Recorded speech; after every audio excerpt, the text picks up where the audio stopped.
નમસ્કાર, આપ જોઈ રહ્યા છો નેશન પ્લસ ન્યૂઝ. હું છું આપની સાથે હિરલ પંડ્યા. વડોદરા શહેરના ફતેગંજ ઓવરબ્રિજ પર આજે એક બેફામ સ્પીડે આવી રહેલી લક્ઝરી બસે કાળો કેર વર્તાવ્યો છે. મહારાષ્ટ્ર પાસિંગની આ એસટી બસે બ્રિજ પર ટ્રાફિકમાં ઉભેલા એક સાથે 4 વાહનોને જોરદાર ટક્કર મારી હતી.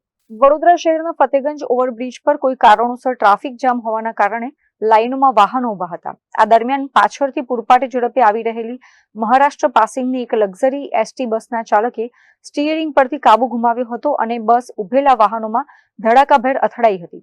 અકસ્માત એટલો જોરદાર હતો કે બસે એક પછી એક 3 કાર અને એક માલવાહક ટેમ્પોને કચડી નાખ્યા હતા.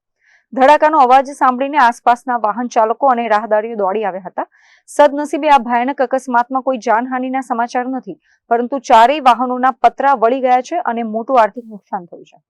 અકસ્માતને પગલે ફતેગંજ બ્રિજ પર વાહનોની લાંબી કતારો લાગી ગઈ હતી અને ટ્રાફિક વ્યવસ્થા સંપૂર્ણપણે ખોરવાઈ ગઈ હતી. અકસ્માત એવી રીતે થયો કે બધી ગાડીઓ પેલું શાંતિથી ટ્રાફિક જામ હશે એટલે ઊભા હતા અને સડનલી તમે પાછળ જે મહારાષ્ટ્ર પાસિંગવાળી જે તમે ગાડી જોઈ શકો છો તે બસ છે, એ બસનું ઇમ્પેક્ટ એટલો જ ખરાબ હતો કે એની જે બલેનો પહેલાં કાર અથાડી, બલેનોથી ગ્રાન્ડ વિટારા આવી, ગ્રાન્ડ વિટારાથી આ ટેમ્પો આવ્યો, ટેમ્પોએ મારી ગાડીને સાઈડ પર હટાવીને વચ્ચે અંદર ઘૂસી ગયેલો છે.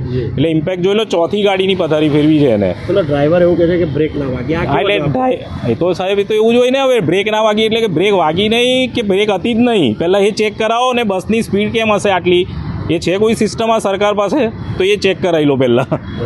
કેમેરામેન નવનીત પરમાર સાથે Chirag Patel, nation plus news, Vadodara. સમાચારોના સતત અપડેટ મેળવવા માટે અમારી નેશન પ્લસ ન્યૂઝની યુટ્યુબ ચેનલને સબસ્ક્રાઇબ કરો, બેલ આઇકન દબાવો અને જોડાયેલા રહો ફેસબુક, ઇન્સ્ટાગ્રામ અને ટ્વિટર પર.